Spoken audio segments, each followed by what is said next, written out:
Bon, bonsoir à toutes et à tous. Merci d'être là pour cette carte blanche des éditions Perrin. Je me présente donc Christophe Dickès, je suis le fondateur du podcast Storia Voce qui a plus de 500 émissions disponibles sur Internet, consacré exclusivement à l'histoire. C'est le premier podcast consacré à l'histoire. Et nous sommes associés à la marque Histoire et Civilisation qui co-présente donc ce soir cette carte blanche. Le dernier numéro d'Histoire et Civilisation étant consacré aux Français en Amérique. Alors, cette carte blanche accueille ce soir Olivier Vivorca. Olivier Vivorca, bonjour. Bonsoir. Bonsoir. Merci d'être avec nous ce soir. Faut-il vous présenter? Vous êtes professeur à l'École nationale supérieure Saclay, Paris-Saclay, spécialiste du XXe siècle, spécialiste de la Seconde Guerre mondiale et tout particulièrement aussi de la Résistance, auquel vous avez consacré de nombreux ouvrages. Et vous venez de publier cet ouvrage absolument magistral qui fera date, un best-seller, nous n'en doutons absolument pas, Histoire totale de la Seconde Guerre mondiale, aux éditions Perrin et coédité avec le ministère des Armées. Si vous souhaitez acquérir cet ouvrage, eh bien vous pourrez le faire après la conférence. La table de signature est à votre droite en sortant. Alors, Olivier Vivorca, ma première question, ma foi, sera toute simple. Pourquoi vous vous êtes lancé dans l'écriture d'un livre sur l'histoire totale, tout est dans le mot total, de la Deuxième Guerre mondiale ? Alors, l'idée de ce livre, la paternité revient à deux éditeurs, Benoît Yver et Nicolas Grappayen, parce que, bien évidemment, je rêvais depuis très longtemps de faire une histoire de la Seconde Guerre mondiale, mais on a un peu peur devant cet Himalaya, d'une part, et d'autre part, c'est quand même un gros sujet, donc on fait attention à ne pas écrire d'erreurs. Donc j'ai beaucoup hésité, et Nicolas Grappayen, qui à l'époque travaillait chez Perrin, m'a dit « il faut que tu mettes le toit ». Il me dit, tu as travaillé sur le débarquement, voilà, il faut que tu mettes le toit. Et l'argument m'a véritablement convaincu. Indépendamment de ces lieux brûlants de l'anecdote, vous n'avez pas énormément d'histoire de la Seconde Guerre mondiale, contrairement à ce que l'on croit. On a énormément de livres sur la Seconde Guerre mondiale, mais d'une histoire totale, je pourrais revenir sur le terme, vous n'en avez pas énormément. En règle générale, les histoires de la Seconde Guerre mondiale sont des histoires militaires.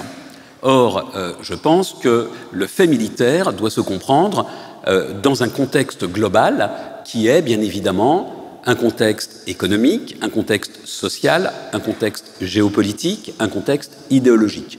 Et c'est le sens de Total.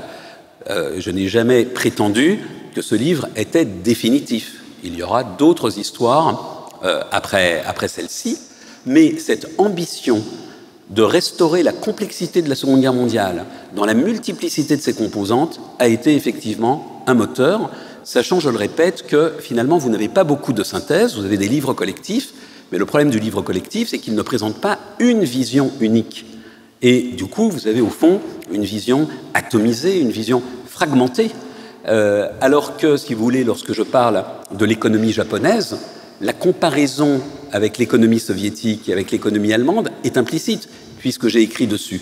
Donc cela donne bien évidemment de la cohérence, j'en suis sûr, de la force, je l'espère. Il fallait lier la pluralité des paramètres, et j'irai même plus loin, une synthèse était nécessaire, alors qu'il y a, comme vous le dites, énormément de travaux sur la Deuxième Guerre mondiale. Je crois que la synthèse est nécessaire parce que, contrairement à ce que nous pouvons croire, nous sommes encore victimes des propagandes. Donc vous avez énormément de mythes sur la Seconde Guerre mondiale, donc d'éléments qui ne sont pas nécessairement compris, mais vous avez également tout un ensemble de mythes dont nous sommes encore victimes. Mythes, légendes, idées reçues. Idées reçues, Rommel est un grand général, est un grand stratège. Non, c'est un bon tacticien, mais ce n'est pas un grand général. Et ce n'est pas un grand général parce que, comme aurait dit le général de Gaulle, pour Rommel, l'intendance suit. Donc, il n'y a pas d'essence, mais c'est pas grave, on y va. Autre mythe, j'y reviendrai peut-être, l'idée que la capitulation du Japon est due aux bombes atomiques d'Hiroshima et de Nagasaki. Plus compliqué que ça, car, comme vous le savez sans doute, l'armée rouge déclenche une offensive en août 1945, et c'est bien cette offensive soviétique que le Japon redoute, qui va amener l'empereur à accepter les termes de la proclamation de Potsdam qui demande sa reddition. Dernier élément peut-être, si vous me permettez, l'un des lieux communs qui, je dois le dire, m'énerve le plus, c'est qu'on dit que l'histoire est écrite par les vainqueurs. Pas du tout. L'histoire peut être écrite par les vainqueurs, mais elle est aussi écrite par les vaincus. Nous avons l'idée que si cette pauvre Wehrmacht perd la guerre, c'est pour deux raisons. La première raison, c'est que là, vous allez apprendre quelque chose ce soir. Il fait froid en hiver en Russie. Voilà, donc vous avez deux personnes qui l'ignorent, Napoléon et Hitler. Et second élément, Hitler se mêle de tout. Donc, si la Wehrmacht a perdu, c'est à cause du froid, parce que les Soviétiques, eux, sont, si vous voulez, ils sont un peu extraterrestres. Le froid, eux, non, ils ne le subissent pas. Et à cause des interventions d'Hitler. Et comme les généraux allemands ont servi de conseillers à l'armée américaine après la Seconde Guerre mondiale pour écrire une histoire de la Seconde Guerre mondiale, eh bien c'est eux qui ont vendu cette idée, comme ils ont vendu l'idée absolument abjecte, on peut le dire, que eux n'avaient rien à voir avec les crimes commis à l'Est, que c'était bien évidemment les Afro-SS, eux étaient des professionnels purs et durs. Bien évidemment, encore ici, une légende, mais qui n'a été brisée que tardivement dans les années 80. Donc nous sommes victimes à la fois de la propagande alliée et de la propagande nazie. Oui, et nous sommes victimes de la propagande alliée, mais nous sommes aussi victimes des représentations. Par exemple, comment connaissons-nous le débarquement? Nous connaissons le débarquement, je parle nous Français, sauf s'il y a des étrangers dans la salle, non pas par une expérience vécue, comme celle de la résistance, comme celle de la captivité, comme celle de l'occupation. Nous la connaissons surtout par les films. Voilà d'où vient notre connaissance. Et quand vous voyez le soldat Ryan, vous vous dites que le débarquement, je parle du 6 juin 1944 et du touchdown, a été un bain de sang. Or, vous n'avez eu que, bien évidemment c'est trop, mais vous n'avez eu que 10 000 pertes, morts, missing in action, blessés. 10 000. Ils en attendaient le triple. Donc le débarquement, contrairement à ce que l'on croit, s'est très bien passé. Jamais, d'ailleurs, dans l'histoire du monde, pensons par exemple à la Première Guerre mondiale, mais les généraux auraient rêvé de prendre leurs objectifs à 14 heures. Les plages sont prises à 14 heures. Les soldats britanniques sont tellement heureux que les plages soient prises qu'ils prennent le thé sur les plages. Et donc les Américains deviennent fous, parce qu'ils devraient foncer sur Bayeux, ce qu'ils font, et ils devraient foncer sur Caen, ce qu'ils ne font pas. D'où les ennuis postérieurs de Montgomery. Mais nous, l'image du soldat Ryan et ces images terribles qui sont vraies pour la première vague, mais vous en avez eu 3. Et pour Homa, Bloody Homa, Homa à la sanglante, c'est celle qui conforme au fond notre image du débarquement, mais c'est une image fausse. Par contre, la campagne de Normandie qui a suivi a été atroce. Ça, c'est une autre affaire. Une dernière question sur la nature de ce livre. Vous le considérez comme un livre à thèse? Alors, ce n'est pas un livre à thèse, en ce sens que, parce que les historiens, alors voilà, on est un peu entre nous, au rendez-vous de l'histoire, aiment bien se démarquer. Voilà, donc, pour aller vite, faire les malins. Donc, voilà, donc je pourrais dire, la Seconde Guerre mondiale, c'est une guerre impérialiste. La Seconde Guerre mondiale, c'est une guerre de race, et puis dérouler ce fil rouge. Je ne le crois pas, je crois que la Seconde Guerre mondiale est une guerre, effectivement, impérialiste, parfois colonialiste, c'est aussi une guerre de race, mais c'est aussi une guerre entre nationalismes, entre idéologies différentes. Tous ces éléments ont pesé. Donc je ne pense pas qu'on puisse résumer et défendre une thèse. Ceci dit, à l'intérieur du livre, je ne me contente pas de raconter la guerre. C'est un récit, j'y insiste. C'est-à-dire que, comme dans les contes, il était une fois, voilà, vous n'aurez pas beaucoup de princesses, vous aurez beaucoup de rois méchants, pas beaucoup de princesses, malheureusement, pas beaucoup d'histoires d'amour non plus. Vous avez surtout des histoires de viol, vous avez des histoires de violence exercées contre les femmes, mais à l'intérieur du livre, il y a des thèses. Par exemple, certains collègues, pour ici se distinguer au sens bourdieuin du terme, disent vous croyez que la guerre commence en 1939, mais pas du tout. La guerre, elle commence en 1931 ou en 1937 en Chine. Mais en fait, je ne suis pas du tout d'accord avec cette thèse, parce que pour moi, la guerre est véritablement mondiale. En 1941, les Japonais ne rêvent que d'une chose, que le conflit reste localisé en Chine. et font tout pour éviter justement d'embraser la planète. C'est parce que les Japonais sont en difficulté en Chine qu'ils vont effectivement passer à une logique autre. Mais donc les racines de la Seconde Guerre mondiale, si vous voulez, si les racines de la Seconde Guerre mondiale sont peut-être en Chine, sont peut-être en Europe en 1939, mais si l'on prend le terme au pied de la lettre, Seconde Guerre mondiale, la guerre mondiale commence en 1941, date à laquelle Adolf Hitler lance ses panzers à l'assaut de l'Union soviétique, date à laquelle les Japonais frappent la rade de Pearl Harbor dans les îles Hawaï, date à laquelle, surtout, folie furieuse, l'Italie et l'Allemagne déclarent la guerre aux États-Unis, ce qui, bien évidemment, scellera leur perte. Si le Duce n'avait pas déclaré la guerre en 1940, il serait mort dans son lit, comme le général Franco. Vous anticipez toutes mes questions, Olivier. Alors, on va parler des causes de la guerre, on va parler de la nature et des acteurs de la guerre, des aspects un peu militaires et économiques également, et voir l'après-guerre. Je commence par les causes. On a beaucoup glosé sur les causes de la Grande Guerre de 14-18, la responsabilité, je me souviens très bien du livre de Renouvin. Est-ce que les causes de la Seconde Guerre mondiale sont tout aussi compliquées? Est-ce qu'il y a un responsable unique ou est-ce qu'il faut penser comme le général de Gaulle et voir l'affrontement franco-allemand sur le temps long de 1870 à 1939? Alors vous avez entièrement raison, les causes de la Première Guerre mondiale ont été discutées, elles ont été discutées notamment en raison de l'article 231 du traité de Versailles qui attribuait la responsabilité de la guerre au Reich. Vous aurez remarqué que l'article 231 n'est pas l'article 1. En fait, c'est un article technique. Logiquement, si vous voulez, si vous aviez voulu imputer la responsabilité de la Première Guerre mondiale, vous l'auriez mis en préambule, en disant les Allemands sont des affreux, et voilà le traité. Donc c'est un article technique, c'est-à-dire qu'il pose la responsabilité pour ouvrir le droit à des réparations. Et donc, autour de cette responsabilité que les Allemands ont assez mal vécue, vous avez eu toute une querelle. L'histoire du temps présent, qui a été très à la mode dans les années 80-90, n'était pas une nouveauté, parce que cette histoire du temps présent s'est déroulée dès l'entre-deux-guerres. Vous mentionniez Pierre Renouvin. Chaque camp, les Allemands, les Français, ont essayé d'attribuer la responsabilité du conflit à l'autre camp, ce qui, bien évidemment, a amené à réfléchir sur les causes de cette guerre.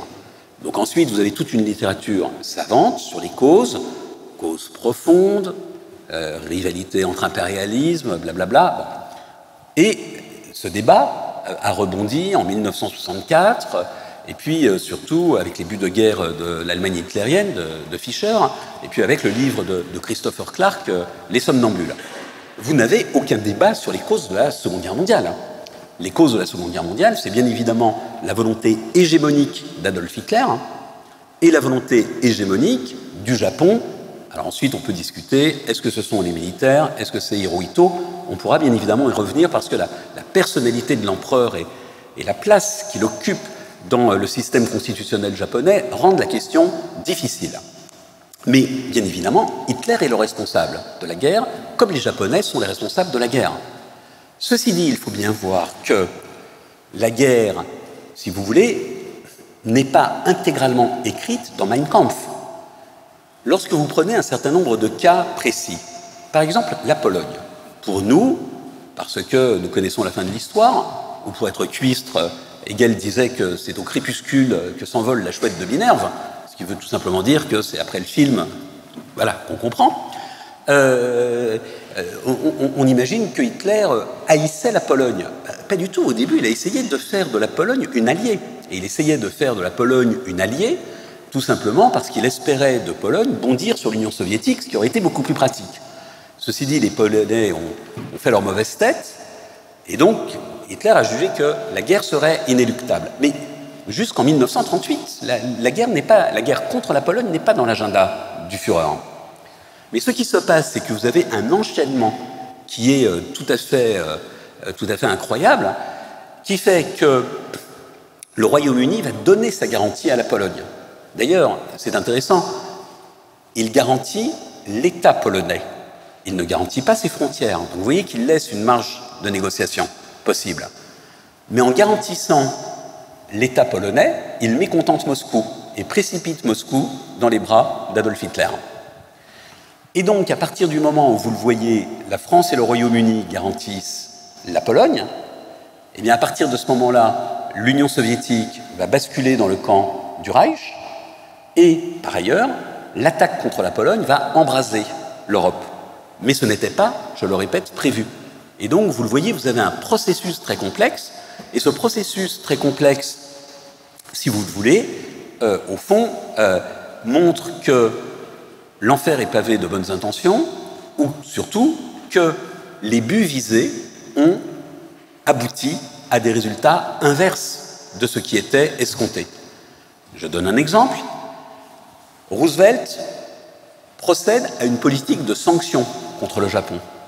Mais pourquoi Roosevelt procède-t-il à une politique de sanctions? Pour dire, attention, nous ne sommes pas contents, nous ne voulons pas la guerre, arrêtez votre guerre en Chine, n'ayez pas de vision expansionniste. Mais plus Roosevelt prend des sanctions, plus les Japonais se disent qu'ils sont menacés, surtout lorsque l'embargo va frapper le pétrole, et plus les sanctions raidissent la volonté belliqueuse du Japon. Et donc vous avez, alors le terme savant, c'est le terme d'hétérotélie, que je reprends à un philosophe, à un sociologue. L'hétérotélie, voilà, c'est que vous avez une certaine conduite. Par exemple, vous voulez séduire quelqu'un et vous prenez un air hautain, et la personne que vous voulez séduire dit quel est ce type qui se prend pour Napoléon. Et donc, le résultat inverse, eh bien, c'est exactement ce qui s'est passé pour énormément de mesures prises, par les Alliés, par les Alliés et par les États-Unis. Alors justement, je voudrais rester du côté allié. Vous montrez que Londres et Paris jouent la carte du désarmement, la sécurité collective, l'appeasement, une panoplie aussi d'alliances. Est-ce que, au fond, malgré tout, la naïveté domine chez ces deux alliés? Et vous montrez bien aussi dans votre livre que c'est un peu comme le couple franco-allemand aujourd'hui, selon où l'on est, soit du côté du Rhin, soit de l'autre côté du Rhin, eh bien le mot d'appeasement, selon où l'on se situe du côté de la Manche ou de l'autre côté de la Manche, a un sens différent. Alors pour répondre à cette question très précise, l'appeasement dans la tête d'Édouard Daladier, c'est gagner du temps pour réarmer.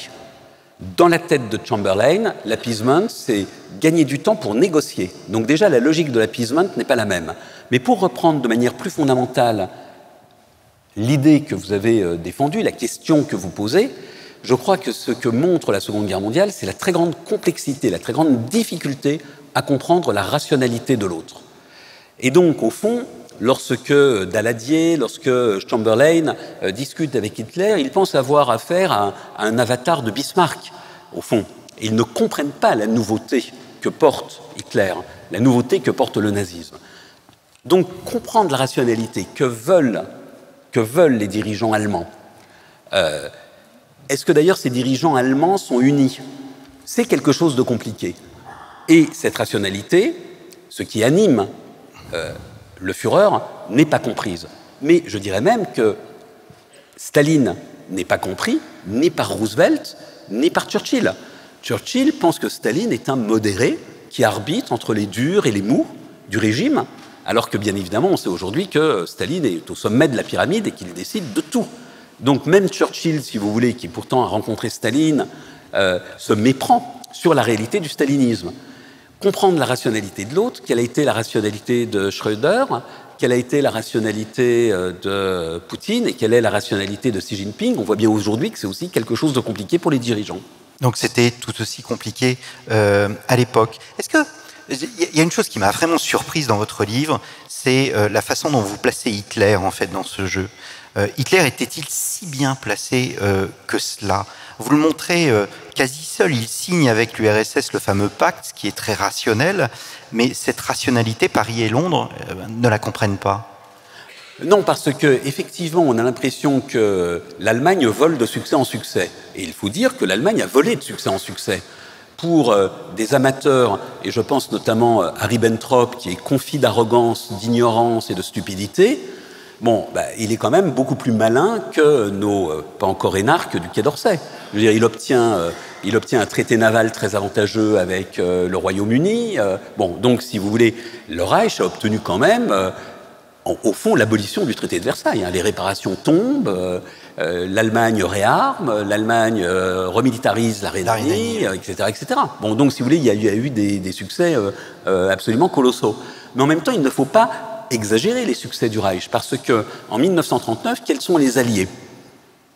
L'URSS, qui est pas un allié, mais un allié objectif, puisque grâce au pacte germano-soviétique, l'Allemagne va obtenir deux choses. D'une part, la certitude de ne pas combattre sur deux fronts, ce qui est la hantise du Führer, qui se souvient quand même de la Première Guerre mondiale.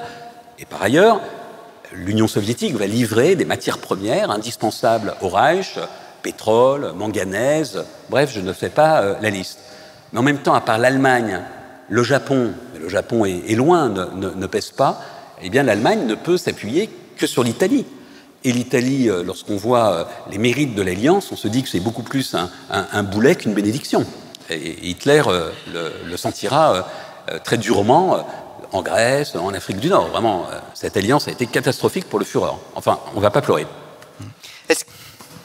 Est-ce qu'il faut revoir, c'est ma dernière question sur les causes, est-ce qu'il faut revoir notre perception de la politique anglaise vis-à-vis du Reich, bien évidemment, au moment de l'embrasement? On voit très bien dans le film sur Churchill, Les Heures sombres, que des Anglais veulent absolument continuer à négocier avec le Führer. Toute une partie de l'establishment, et c'est là la grande victoire de Churchill, la première victoire de Churchill, a été effectivement de négocier. Et donc l'arrivée de Churchill au 10 Downing Street a été une bénédiction. Les Britanniques, sans céder au stéréotype de la perfide Albion, ont mené un jeu qui a été catastrophique, car au fond ils n'ont jamais pris en compte les exigences de sécurité de la France. Et lorsqu'ils ont pris au sérieux, au fond, ce que réclamait la France pour garantir sa sécurité, eh bien, il était trop tard. Et ceci, ce n'est pas moi qui le dis, c'est un très grand spécialiste de relations internationales, David Reynolds, qui dit qu'effectivement, les dirigeants anglais ont été aveugles, et en ayant été aveugles, ont été criminels. Alors, vous avez évoqué la temporalité du conflit en disant que pour vous, il commençait véritablement, enfin, la guerre devenait mondiale en 1941. Est-ce qu'il y a un de vos chapitres les plus importants, le chapitre 11, une seconde guerre mondiale, point d'interrogation. Est-ce que cette guerre, au fond, selon que l'on se place sur le continent sud-américain, nord-américain, japonais, australien, est-ce que les visions sont différentes? Et est-ce que ces visions différentes, vous avez fait un travail historiographique absolument remarquable dans plusieurs langues, est-ce que ces visions différentes se ressentent dans les différents travaux d'histoire aujourd'hui? Oui, bien évidemment, et sans verser au vertige de la contemporanéité, on voit bien aujourd'hui que le regard que ce qu'on va appeler rapidement le tiers-monde ou les BRIC sur la guerre en Ukraine n'est pas le même. Et donc il n'est pas le même pendant la Seconde Guerre mondiale. On ne voit pas la guerre de la même manière de Caracas, de Berne ou de Shanghai. Ce qui est frappant, si vous voulez, pour nous, et dans une certaine mesure c'est douloureux, d'abord, mais avant la douleur, parlons des faits, c'est que cette Seconde Guerre mondiale, même pour les belligérants, elle n'est pas mondiale, elle n'est pas si mondiale que ça. Bon, l'Allemagne, elle mène une guerre européenne, africaine, elle ne mène pas une guerre en Asie. Le Japon mène une guerre asiatique, une guerre pacifique. Vous n'avez aucune coopération militaire, aucune coopération stratégique entre l'Allemagne et le Japon. Alors vous allez me dire, oui, c'est loin. Je vais vous répondre. Dans le domaine des sous-marins, où les Japonais auraient quand même eu à apprendre de l'Allemagne qui, depuis la Première Guerre mondiale, disposait d'un savoir-faire, eh bien, les Allemands n'aident pas les Japonais à construire une stratégie en termes de sous-marins. Les Japonais ne vont absolument pas perturber l'arrivée des cargos américains qui apportent ce qu'on appelle le pré-bail, c'est-à-dire le matériel que l'oncle Sam livre à l'Union soviétique. Alors nous encore, on est européens, donc quand on dit pré-bail, on pense convoi, arctique. Non, 25% de l'aide passe par l'Arctique. 25% passe par la Caspienne, l'Iran, la Volga, Stalingrad. Mais 50% passe de l'Alaska à Vladivostok. Et les Japonais, ce qui rend les Allemands absolument fous, qui sont liés à l'Union soviétique par un traité de non-agression depuis 1941, n'attaquent pas ces convois. Donc, les convois arrivent intacts. Donc, vous le voyez, vous n'avez aucune solidarité. Côté anglo-américain, maintenant, on dépeint toujours la Grande Alliance comme un modèle. Oui, mais cette Grande Alliance n'a absolument aucun effet stratégique ou militaire entre les Anglo-Américains d'une part et l'Union soviétique de l'autre. Que promet Staline? Staline promet à Londres et à Washington deux choses. Un, quand le débarquement se produira, 6 juin 1944, il déclenchera une offensive à l'Est pour éviter précisément que les divisions qui combattent sur le front de l'Est refluent en Normandie. Il tient parole, c'est Bagration, 22 juin 1944. Autre promesse faite à Yalta, 3 mois après la chute du Reich, il attaquera le Japon. La coopération se limite quasiment à cela. Même les Anglo-Américains ne mènent pas la même guerre. Les Britanniques combattent très peu en Asie. Vous avez moins de 20%, bien moins de 20% de l'effort de guerre britannique qui se dirige en Asie. Vous avez dans la colonie britannique qu'est la Birmanie 1 million d'hommes qui combattent, 60 000 soldats britanniques. Vous avez sur le théâtre pacifique 5% des avions de la Royal Air Force. Où est la guerre mondiale pour le Royaume-Uni? Sinon en Europe et en Afrique et au Moyen-Orient. Certainement pas en Asie-Pacifique. Donc la seule puissance qui effectivement mène une guerre mondiale, ce sont les États-Unis.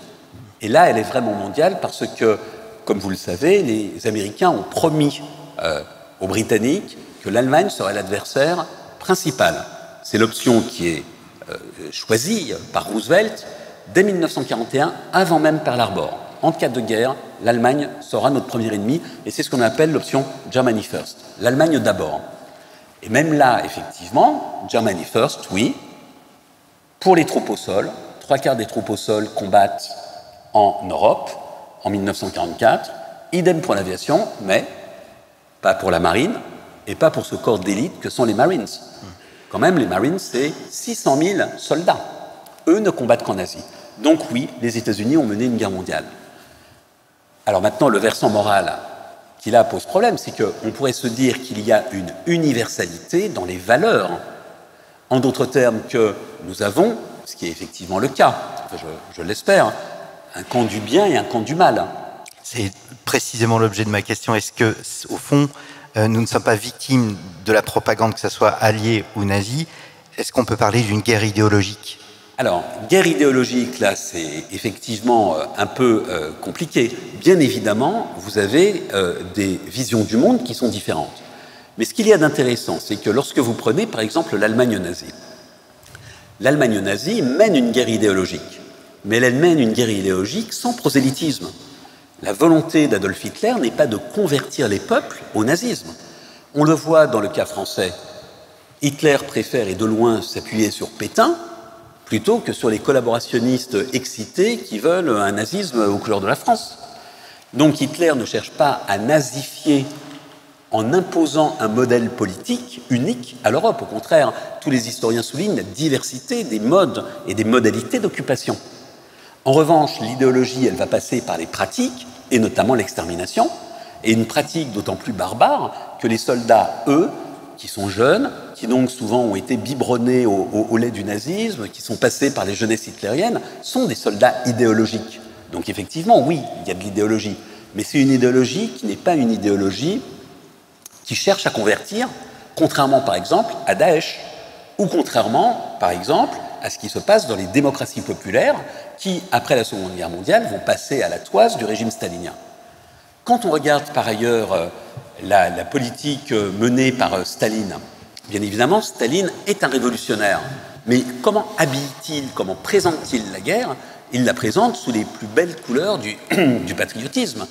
Donc, plutôt que de draper dans les plis du drapeau rouge, eh bien, Joseph Staline préfère ressusciter les mannes de Koutouzov.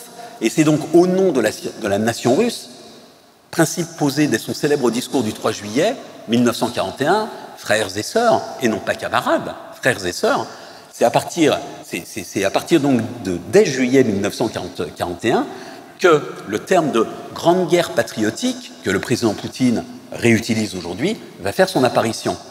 Quant aux Alliés, ils aimeraient avoir de l'idéologie. Ils aimeraient, au fond, défendre des valeurs. Mais ces valeurs, lesquelles sont? Eh bien, au fond, c'est la charte de l'Atlantique. Et les responsables de la propagande britannique s'arrachent les cheveux en disant « Mais comment peut-on vendre au peuple sous la botte cette charte de l'Atlantique, qu'est-ce qu'il y a des principes quand même extrêmement vagues. Alors cette charte de l'Atlantique, il ne faut pas mésestimer son impact. La charte de l'Atlantique a un énorme impact sur les peuples colonisés qui entendent les mots qui leur parlent, parce qu'on leur parle d'indépendance, on leur parle de liberté, on leur parle de droit des peuples à disposer d'eux-mêmes, bien que Churchill ait précisé que la charte de l'Atlantique ne s'appliquerait pas aux colonies, toujours prudent. Mais le contenu idéologique de la guerre pour les Alliés est très faible, ce qui pose d'ailleurs un problème. Ce qui veut dire que, et c'est l'une des traductions que nous avons, nous n'avons pas une mémoire universelle de la Seconde Guerre mondiale. On pourrait imaginer, si vous voulez, que face à tant de barbarie, face à tant de dureté, on ait cette mémoire commune. Non, les mémoires de la Seconde Guerre mondiale restent nationales. Parfois, les dirigeants sont sages et donc essayent de transcender ce nationalisme pour mener des politiques de compréhension et de réconciliation nationale. La France et l'Allemagne. Mais parfois, au contraire, ils soufflent sur les braises du ressentiment. C'est le cas de la Poutine, mais c'est encore le cas, rappelez-vous, de la Pologne. Lorsqu'il y a eu des différends avec l'Ukraine, le souvenir de la Seconde Guerre mondiale a été ranimé pour expliquer l'animosité qui opposait Kiev à Varsovie. Alors justement, j'anticipe une question que je voulais vous poser plus tard par rapport à cette universalité. Pouvait-on être neutre à l'époque ? Il existe des neutralités engagées, des neutralités relatives. Un pays pouvait-il rester neutre ou la bourrasque devait emporter tout le monde ? Rester neutre était très difficile. Alors, vous avez des pays qui ont voulu rester neutres, mais qui n'ont pas pu rester neutres parce qu'ils représentaient un objectif, notamment stratégique, pour l'Allemagne. C'est le cas notamment des Pays-Bas. Les Pays-Bas voulaient bien évidemment être très loin du brave zéro. Bon, je ne parle même pas de la Belgique, son sort était scellé. L'Allemagne envahirait la Belgique. Mais les Pays-Bas, c'était plus compliqué, à cette différence près que l'armée de l'air allemande, la Luftwaffe, réclamait des bases. Et ces bases, elles devaient être situées aux Pays-Bas. Donc les Pays-Bas n'ont pas pu préserver leur neutralité. Idem pour la Norvège. Vous avez ensuite des pays neutres qui ont été soumis à de si fortes tensions, si fortes pressions, je pense par exemple à la Bulgarie, à la Roumanie, que, eh bien, au fond, elles ont été obligées de s'engager. Et ça a été le grand malheur notamment de la Roumanie. Ensuite, vous avez des pays qui ont été faussement neutres. Et c'est le cas, bien entendu, de l'Espagne franquiste. Franco a tout fait pour aider son camarade Adolf Hitler. Alors, je vous rassure, si vous étiez inquiet sur Franco, lorsqu'il envoie la division bleue, la division Azul, combattre sur le front de l'Est, il est très content parce qu'il va pouvoir mettre des phalangistes qui sont un peu des extrémistes du régime, et donc les envoyer combattre à l'Est, ce qui, bien évidemment, le soulage. Bon, mais les pays véritablement neutres qui ont... Alors, donc vous le voyez, des pays neutres qui n'ont pas pu rester neutres parce que c'était un objectif stratégique, des pays neutres qui n'ont pas pu rester neutres en raison de la pression, des pays neutres qui ne sont pas restés neutres parce qu'il y avait un effet d'aubaine. Donc on se dit, ben voilà, c'est la Hongrie, hein, on va en profiter de la guerre pour... Et puis, donc, les pays véritablement neutres, il y en a très peu. Dans cette configuration, je pense qu'il faut quand même saluer le génie des diplomates turcs. Regardez la map monde, dirait le général de Gaulle, la Turquie, quand même, assez près de la Russie, elle reste neutre, et les pressions sont absolument énormes. Et comme les pressions sont énormes, eh bien, Ankara fait monter les enchères, fait notamment vendre son chrome. Il vend son chrome à l'Allemagne. Les Britanniques disent, attendez, le chrome, très important pour fabriquer les obus. Et Ankara dit, mais achetez-nous le chrome. Ils ont plein de chrome. Les Britanniques ont plein de chrome. Mais ils l'achètent plutôt que de voir les Allemands s'en emparer. Ankara est donc soumis à des pressions très fortes. Et quand le vent tourne, Churchill arrive en Turquie et dit, voilà, maintenant, il faut déclarer la guerre. Il faut que vous soyez de notre côté. Et là, les Turcs répondent, mais nous rêvons de combattre à vos côtés, nous en rêvons, mais avez-vous des armes à nous donner? Avez-vous un plan? Bien évidemment, Churchill n'a ni armes ni plan, et la Turquie va maintenir sa neutralité pendant très longtemps. Il s'agit là d'une exception avec la Suisse et la Suède, sur laquelle je pourrais revenir. Je voudrais faire un petit point d'étape et prendre un peu de hauteur sur cette définition de la guerre. Est-ce que, après tout ce que vous nous avez dit jusqu'à présent, est-ce que la Seconde Guerre mondiale est un nouveau type de guerre? Est-ce qu'on peut faire un peu d'histoire comparative et la considérer différemment de la Grande Guerre ou d'autres conflits contemporains depuis, on va dire, la Révolution? Bien évidemment, la Seconde Guerre mondiale est une guerre nouvelle. Alors, elle est nouvelle, si vous voulez, par sa radicalité. Une radicalité, par exemple, qui va faire que les civils vont énormément souffrir. Vous le savez, c'est un lieu commun. Vous avez plus de civils qui meurent pendant la Seconde Guerre mondiale que de militaires. Donc les civils sont victimes bien évidemment des persécutions raciales. On pense ici à la Shoah d'abord et avant tout. Les populations civiles sont victimes parce qu'elles sont bombardées à une échelle inouïe dans les annales de l'humanité. Les populations civiles sont victimes aussi parce qu'elles sont astreintes au travail forcé, et le travail forcé est parfois atroce, et je pense ici à l'Asie. Donc déjà, si vous voulez, la distinction qui était une distinction cardinale entre le front et l'arrière, eh bien c'est une distinction qui, je le crois, se brouille, s'estompe pendant la Seconde Guerre mondiale. La radicalité, elle est aussi due aux armes utilisées. On va combattre de manière différente pendant la Seconde Guerre mondiale parce que vous avez de nouvelles armes. L'aviation, et alors cette aviation, c'est la chasse, mais c'est aussi le bombardement. Et le bombardement fait rêver. Depuis l'entre-deux-guerres, vous avez des stratèges qui ont réfléchi au bombardement stratégique, Douhet en Italie, Mitchell aux États-Unis. Et bien évidemment, ce bombardement stratégique se présente sous des atours magnifiques, puisqu'il permettrait d'éviter d'engager les fantassins. Sauf qu'on ne gagne pas la guerre par les airs, et les Alliés le comprendront. Aviation, porte-avions, bien évidemment, extrêmement important. L'arrivée du porte-avions, qui va détrôner le cuirassé, qui va détrôner le croiseur, bien entendu, les blindés. Donc on a une guerre nouvelle dans la manière de combattre. Mais ce qu'il faut souligner, c'est que cette guerre nouvelle, ces nouvelles méthodes de combat, eh bien, elles ne se substituent pas aux formes anciennes. Elles se surimposent. La guerre de Troie, guerre de siège. Vous avez des guerres de siège pendant la Seconde Guerre mondiale. Sébastopol, Leningrad, Bastogne. La cavalerie. La cavalerie, les soviétiques l'utilisent non pas par défaut, mais tout simplement parce que dans la neige, la cavalerie permet une mobilité que le char n'a pas. La baïonnette, on l'utilise, les Japonais utilisent, ce sont des férus de baïonnette, des fervents de la baïonnette, mais on se bat aussi au corps à corps à 40 ans. Donc vous avez eu dans la guerre, dans la Seconde Guerre mondiale, des épisodes que l'on pourrait appeler des épisodes de démodernisation du front, où des formes très anciennes, je n'oserais dire primitives, de combat, continuent, perdurent. Cette guerre, elle est nouvelle aussi parce que c'est une guerre effectivement totale. C'est une guerre qui va être totale par ses objectifs. Si vous voulez, Guillaume II n'a jamais rêvé de réduire en cendres les Juifs, n'a jamais rêvé d'asservir les Slaves. Il rêvait juste d'agrandir son territoire. Et donc là, on a effectivement une logique de guerre chez Guillaume II qui est une logique relativement ancienne, qui s'explique tout simplement par cette idée qu'un État est puissant par les kilomètres carrés qu'il contrôle et le nombre de millions d'habitants qui sont sous sa coupe. Là, au contraire, la guerre est totale par ses objectifs. Donc cette guerre, oui, elle a été, je crois, totale. Je n'ai pas mentionné dans les guerres, dans des armes nouvelles, l'arme nucléaire, qui bien évidemment va faire changer de registre, de régime, le second XXe siècle.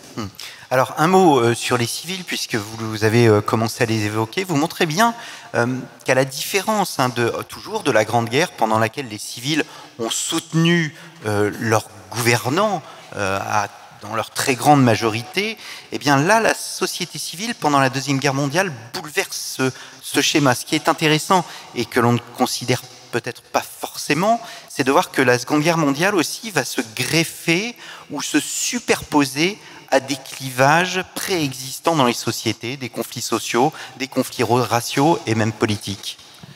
Oui, cette Seconde Guerre mondiale, si vous voulez, vous allez avoir des civils qui vont, pour aller vite, être victimes. Et donc, je parle d'une logique d'exposition. Ils sont exposés à la guerre.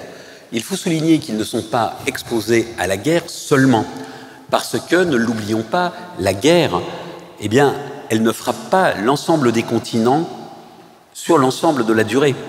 Les opérations militaires en France s'arrêtent en juin 40 et ne reprennent qu'en juin 44. Donc les civils vont être victimes d'une logique d'exposition qui est une logique d'exposition à la guerre, mais ils vont être aussi victimes d'une logique d'exposition à l'occupation Et l'occupation allemande de la Seconde Guerre mondiale n'est pas l'occupation allemande de la Première. Et ils vont être aussi victimes d'un autre phénomène, qui est l'exposition à des régimes autoritaires ou totalitaires. La France n'avait jamais connu cette expérience de régime autoritaire et même de dictature depuis Napoléon III, ce qui faisait quand même un bail. Donc les civils ont véritablement très durement vécu cette guerre, mais ils se sont aussi impliqués. Et de ce point de vue-là, cette implication, vous avez raison de le souligner, elle est régie par les paramètres de la guerre et, n'ayons pas peur de le dire, les opportunités qu'elle s'ouvre. La guerre ouvre des opportunités, rebat les cartes, mais également ces opportunités sont ou non saisies en fonction des héritages de l'avant-guerre. Donnons un exemple concret. Comment les peuples colonisés pouvaient-ils réagir à la guerre? Vous avez, dans le cas du Royaume-Uni et dans le cas français, vous avez eu une logique qui a été une logique loyaliste. Vous avez eu relativement peu de dissidence. Et donc, les peuples et leurs leaders sont restés fidèles aux métropoles. Exemple, la Tunisie, Bourguiba, qui aurait eu quand même beaucoup de raisons de se plaindre puisqu'il est embastillé pendant la guerre, il est libéré par Klaus Barbie, mais Bourguiba ne se met pas au service de l'Axe. Non pas d'ailleurs qu'il ait une haine féroce pour le nazisme, je pense bien évidemment, il n'a pas de respect pour le nazisme, mais il a de l'admiration pour Mussolini. Mais dès décembre 1940, Bourguiba a compris que l'Axe avait perdu la guerre parce qu'il n'a pas remporté la bataille d'Angleterre. Donc il ne se met pas au service de l'Axe. En revanche, en Asie, la situation est très différente. En effet, vous avez de la part des Japonais une ambivalence, on va peut-être y revenir, mais disons que le Japon encourage des nationalistes. Et ces nationalistes vont saisir cette opportunité pour faire avancer l'agenda de leurs revendications. Non sans raison, puisqu'un certain nombre de pays vont accéder à l'indépendance grâce au Japon. Je pense par exemple aux Philippines, même si l'indépendance de cette colonie américaine avait été programmée. Je pense également au Vietnam, qui va mettre sur orbite le Viet Minh et Ho Chi Minh, le Japon. Donc vous le voyez, vous avez eu ces éléments. Bien évidemment, vous avez eu un nationalisme très fort vietnamien avant la Seconde Guerre mondiale, qui préexiste, et donc cet héritage anticolonialiste français, qui avait été marqué par des mutineries, qui avait été marqué par des émeutes, eh bien se réveille, mais profite, s'infiltre dans les brèches qu'ouvre la Seconde Guerre mondiale. Bon, j'ai encore énormément de questions, mais le temps va faire défaut. Peut-être un mot sur l'histoire militaire. Est-ce qu'il y a des batailles décisives? Est-ce que nous n'avons pas un peu le syndrome de la bataille décisive qui décide de tout, alors que les choses sont plus compliquées? Alors vous avez eu des batailles homériques. Il suffit de parler de Stalingrad, de Koursk, de Midway, d'El Alamein. Mais aucune bataille n'a été décisive. Et donc, vous avez de la part d'historiens, mais je ne vais pas balancer. Le tournant de la guerre. Stalingrad, le tournant de la guerre. Mais si vous voulez, à force d'avoir des tournants, on tourne en rond. Parce que Stalingrad, février 1943, prise de Berlin, avril 1945. Bon, alors je veux bien que ça soit un tournant, c'est une bataille importante, mais il faut encore 2 ans pour que l'armée rouge plante son drapeau au fronton du Reichstag. Donc, il n'y a pas de bataille décisive au sens où Waterloo a pu être une bataille décisive, au sens où Salamine a pu être une bataille décisive. Même une bataille comme Koursk, où la Wehrmacht est étriée, n'est pas une bataille décisive, et on se bat encore à Berlin, maison par maison, quartier par quartier, rue par rue. La bataille de Berlin n'a pas été une formalité. Et c'est pour cette raison, d'ailleurs, je crois, qu'il faut bien considérer le fait militaire comme un fait total. On ne peut pas comprendre le militaire si on ne comprend pas l'économique. Pour qu'une bataille se déroule, eh bien, il faut qu'il y ait des chars, des avions, de l'essence, et tous ces éléments sont bien évidemment fondamentaux. Si on sort la bataille de ce contexte, on ne le comprend pas. Mais que l'on se rassure, les généraux français, comme les autres, ne sont pas stupides et comprennent bien cette dimension. On le voit très bien dans la personnalité d'Eisenhower. Eisenhower n'est pas un grand stratège. D'ailleurs, très sincèrement, très peu de gens ont une passion pour Eisenhower. Dans la Seconde Guerre mondiale, celui qu'on aime, c'est Patton. Voilà, impétueux, les colts à crosse d'ivoire, voilà un personnage légendaire.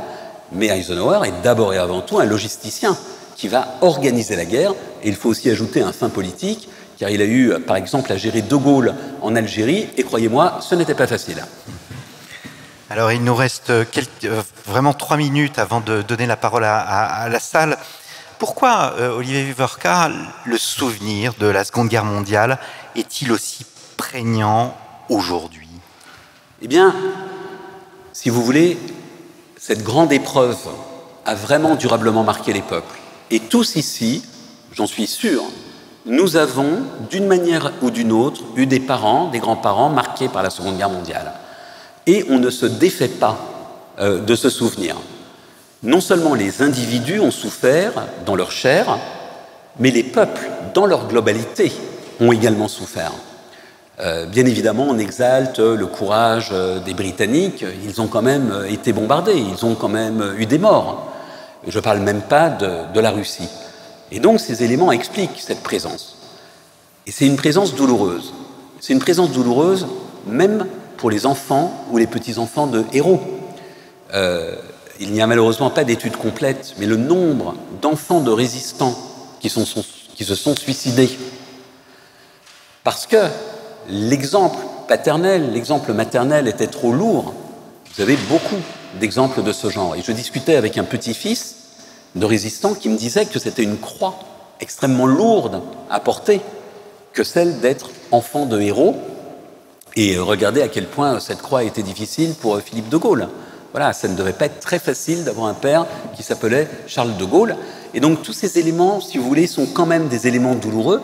Moi, je reçois je reçois quelques lettres sur le mode mon père était dans un maquis, il est mort, je ne sais pas ce qu'il a fait, aidez-moi. Donc vous avez encore un traumatisme très présent, et c'est un traumatisme qui, lorsque l'on sait que c'est la bouchère du village qui vous a dénoncé, quand on sait que c'est le résistant qui a tondu votre mère, mais ce sont aussi ces éléments, si vous voulez, qui rendent cette Seconde Guerre mondiale très présente, parce que, je le répète, elle a marqué d'un fer rouge les peuples et les hommes, et les femmes. Dernière question, la Seconde Guerre mondiale a modelé la seconde partie du XXe siècle? Si on avait dit à un Français ou un Britannique en 1938, voilà, en 1947, il y a la bombe atomique, le monde va être divisé en 2 blocs, les empires vont réclamer leur indépendance, ce Français, ce Britannique, cet Américain aurait halluciné. Donc on est véritablement passé, mais dans plein de domaines, d'un monde à un autre. Le second XXe siècle ne ressemble pas au premier XXe siècle. Si on avait dit à un Français en 1938 qu'il aurait la sécurité sociale, il aurait également halluciné. Et c'est donc, bien évidemment, cette Seconde Guerre mondiale, les expériences qui ont été vécues et les leçons que les peuples en ont tirées, qui peuvent être inverses. France, l'État doit intervenir parce que le patronat est incapable de bien préparer la guerre. Allemagne, surtout l'État ne doit pas intervenir parce que quand on a un État léviathan, eh bien, le totalitarisme est là. Donc les leçons ont été tirées, mais la configuration tant nationale qu'internationale du monde a été bien évidemment profondément bouleversée par la Seconde Guerre mondiale, et je pense qu'ici, tout le monde en est ou en sera convaincu. Il y avait un adage allemand pendant la Grande Guerre, Krieg ist Revolution, la guerre est une révolution. Précisément, la guerre a été une révolution en ce sens qu'elle a produit des changements majeurs, mais il n'y a pas eu cette épidémie de révolution qui a caractérisé l'Europe de l'après-Première Guerre mondiale. Et c'est là d'ailleurs où l'on voit le génie de Staline. Staline a compris qu'on pouvait faire une révolution non en lançant les peuples à l'assaut de quelconque palais d'hiver, mais tout simplement en envoyant l'armée rouge. Merci beaucoup, Olivier Vivorca.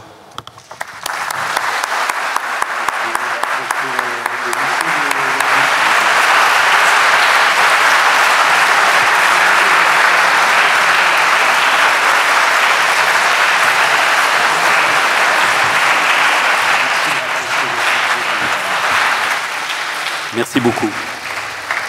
Alors, je ne vois absolument pas la salle parce que j'ai des projecteurs qui m'empêchent de voir. Il y a une question, monsieur au premier rang. Oui, oui, il y a un micro qui va vous être donné.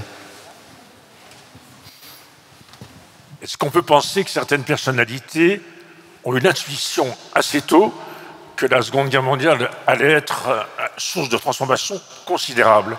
Je pense à la lettre que le colonel de Gaulle, en janvier 1940, adresse à plusieurs dizaines de personnalités. Quand j'ai découvert ce texte en lisant l'histoire de la France libre de M. Crémieux-Briac, j'ai été vraiment sidéré. Oui, bien entendu, vous avez des personnalités visionnaires qui comprennent que quelque chose va changer. Et je prendrais d'ailleurs plutôt les Allemands, parce que les Allemands comprennent, des gens comme Stefan Zweig, comprennent bien évidemment que le nazisme, j'allais dire le racisme, que le nazisme porte quelque chose de profondément nouveau en lui. Et que le monde d'hier, pour reprendre le titre de son livre, n'existera plus. Donc oui, vous avez ce sentiment. Vous avez ce sentiment. Alors, une autre question. Oui, monsieur au deuxième rang. Oui, bonsoir monsieur, merci beaucoup pour votre intervention. Vous avez indiqué qu'il ne fallait pas trop abuser des tournants dans la chronologie, mais quand on enseigne cette question au collège, par exemple, on est quand même souvent invité à considérer notamment la chronologie globale de la période, évidemment, et à voir dans l'année 1942 quand même un moment particulièrement important où peut-être les choses ont tendance à changer de cours. Est-ce que du coup, vous pensez que cette analyse est valide? Si vous voulez... bien évidemment, la pédagogie va obliger à simplifier. Donc ce n'est pas pour moi du tout un problème. Bien entendu, vous avez raison, pour reprendre la formule d'Henri Michel, 1942 est la bissectrice de la guerre. C'est absolument certain. Mais du coup, que faut-il regarder? Est-ce qu'il faut regarder El Alamein, le débarquement en Afrique du Nord? Ou est-ce qu'il faut regarder du côté de la production de chars? Est-ce qu'il faut regarder du côté du programme Manhattan? Voilà, qu'est-ce qu'il faut regarder en 1942? Moi, je pense que... Alors, je ne suis pas à votre place. Hein, je pense qu'on peut tout à fait garder cette histoire de bataille importante, mais dire qu'il n'y a pas que ça. Hein, et que, quand même, il faut rappeler qu'en 1943, les Japonais perdent plus d'avions par accident qu'au combat. Ce qui invite quand même à relativiser précisément le rôle des batailles.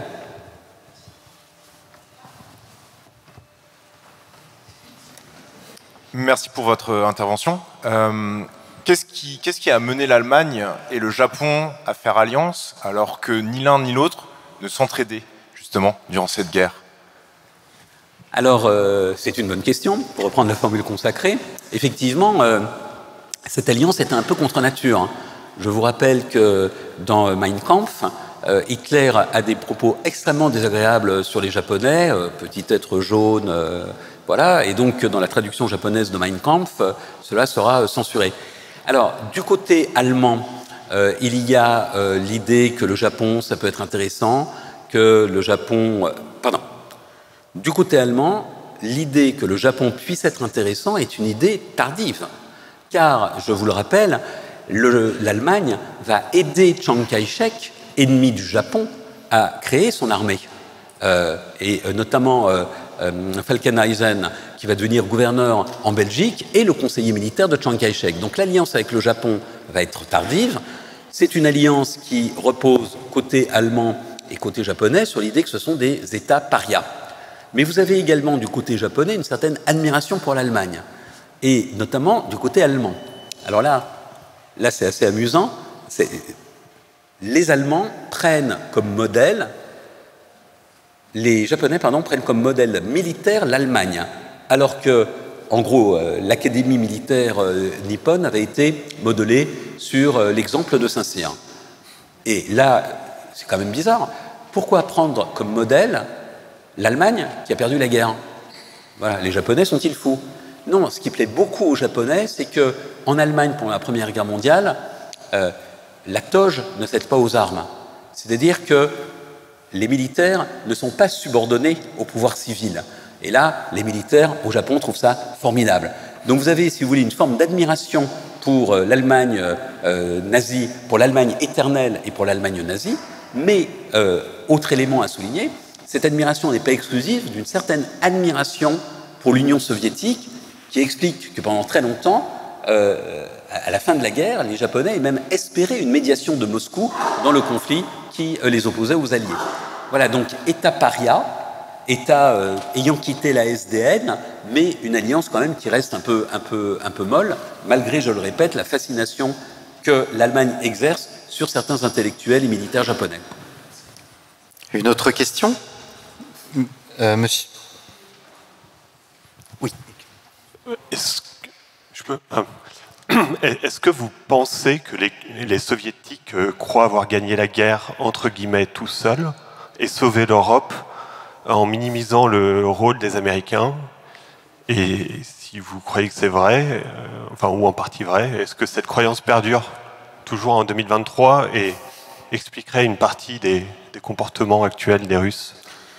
Alors, les Soviétiques pensent avoir gagné la guerre tout seuls, mais ils ont raison. Oui. Vous avez donc un historien qui s'appelle Mark Harrison, que j'utilise, d'ailleurs c'est un économiste, qui s'est dit « Tiens, je vais reconstituer le PNB soviétique pendant la Seconde Guerre mondiale. » 2 ans de travail. Ça lui a pris 10 ans. Alors qu'est-ce qu'il montre? La grande querelle, qui est bien évidemment une querelle de guerre froide, va opposer les Soviétiques qui disent aux Anglo-Américains « on ne vous doit rien », aux Américains qui rétorquent « on vous doit tout ». Enfin, vous nous devez tout. Quand vous regardez le prêt-bail, que constatez-vous? Vous constatez d'abord que le grand bénéficiaire du prêt-bail, la grande bénéficiaire ou le grand bénéficiaire, c'est le Royaume-Uni. L'Union soviétique n'a eu que des miettes. Deuxième élément, le prêt-bail n'a joué qu'à la marge, car la grande majorité de l'aide américaine est arrivée après juillet 1943, après donc les batailles, après donc les tournants de Stalingrad et de Koursk. Donc la bataille de Moscou, elle a été gagnée grâce à un faible apport qui existe, il y a eu des avions Hurricane, etc., mais pas de manière majeure. Donc si vous voulez, en termes quantitatifs, le prêt-bail a dû peser de mémoire, alors j'ai plus les chiffres, mais disons 5%. Mais ce prêt-bail, qui n'a pas été décisif, a été utile. Pourquoi? Parce qu'en fait, l'Union soviétique a produit, elle seule, son armement, de manière très intelligente, en fabriquant en série des modèles faciles à fabriquer, voilà, les tanks, T-34, faciles à fabriquer, en série, rapidement. Mais les biens de consommation ont chuté. Et donc cette population soviétique, il faut vraiment la plaindre. Elle a crevé de faim, elle a crevé de froid, enfin ça a été absolument atroce. Et ce qu'a fait l'aide américaine, c'est précisément d'aider les civils en offrant des bottes, en offrant de la nourriture, et notamment par exemple une sorte de margarine qui s'appelle le fatback, que les Russes tartinent avec allégresse. Donc ça a permis, si vous voulez, à l'Union soviétique de se concentrer sur son cœur de métier, la fabrication de produits de guerre et tout ce qui était autour. Alors ça peut être aussi les camions qui vont aider la mobilité de l'armée rouge, mais ça peut être aussi des machines-outils, voilà. Tout ça, oui, ça a été donné par les États-Unis, mais ça n'a pas été décisif, sinon que ça a permis de soulager la détresse de l'URSS. Donc ce livre de Mark Harrison, beaucoup d'équations auxquelles je ne comprends rien, mais en gros, le contenu, c'est ça.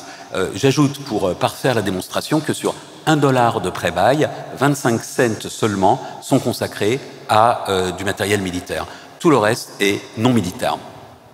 Alors, on va prendre 2 dernières questions. Oui ? Oui, bonsoir et puis merci pour votre intervention. Je vais essayer d'être clair.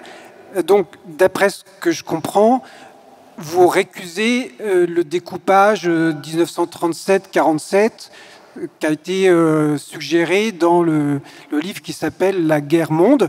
Moi, je vous suis, hein, je veux dire, je ne suis pas qualifié. Alors, au Japon, comment les Japonais, par exemple, découpent-ils, enfin, pour eux, ça démarre quand, ça se termine quand? Pour les historiens, pour la société, voilà, moi, c'est juste une question, hein, je ne prends pas parti. Et puis, qu'est-ce que vous pensez de l'hypothèse carrément audacieuse qu'avait formulée Hobsbawm quand il disait que des siècles après les 2 guerres mondiales, peut-être qu'on les confondrait dans un seul et même conflit, comme plus tard on a vu les guerres médiques ou la guerre de 100 ans, voilà, sous une seule identité, quoi. Alors, merci pour votre question. Ce que je conteste dans ce découpage... Alors, je réponds à votre question. Les Japonais considèrent que la guerre commence en 1937. Les Japonais considèrent qu'elle s'achève en 1945. Mais pour les Japonais, c'est pas une guerre mondiale. Ils ne parlent pas de Seconde Guerre mondiale. Les Japonais parlent d'incidents chinois ou d'incidents en Chine à l'époque de la Seconde Guerre mondiale, comme Vladimir Poutine parle aujourd'hui d'opérations spéciales. Et ensuite, ils vont parler de guerre contre la Chine ou guerre d'Asie-Pacifique. Le terme, si vous voulez, de Seconde Guerre mondiale n'appartient pas, si vous voulez, au cadre de pensée des historiens japonais, et la mémoire ne s'est pas structurée en termes de guerre mondiale. Donc si vous voulez me dire que pour les Japonais, la guerre débute en 1937 et s'achève en 1945, aucun problème. Ce que je conteste, c'est l'idée que la guerre mondiale commence en 1937 parce que, dans une large mesure, la guerre mondiale pour les Japonais ne commence qu'en 1941. Voilà, c'est un petit peu le fond de ma pensée, mais ceci dit, si vous voulez, je respecte tout à fait les historiens qui affirment qu'elle commence en 1937. Hein. C'est quand même aussi une manière de se dire qu'est-ce qu'on met derrière l'étiquette ou derrière le concept de Seconde Guerre mondiale. Voilà, qu'est-ce que ce pavillon recouvre comme marchandise? Alors je vais tricher, il y avait... Ah oui,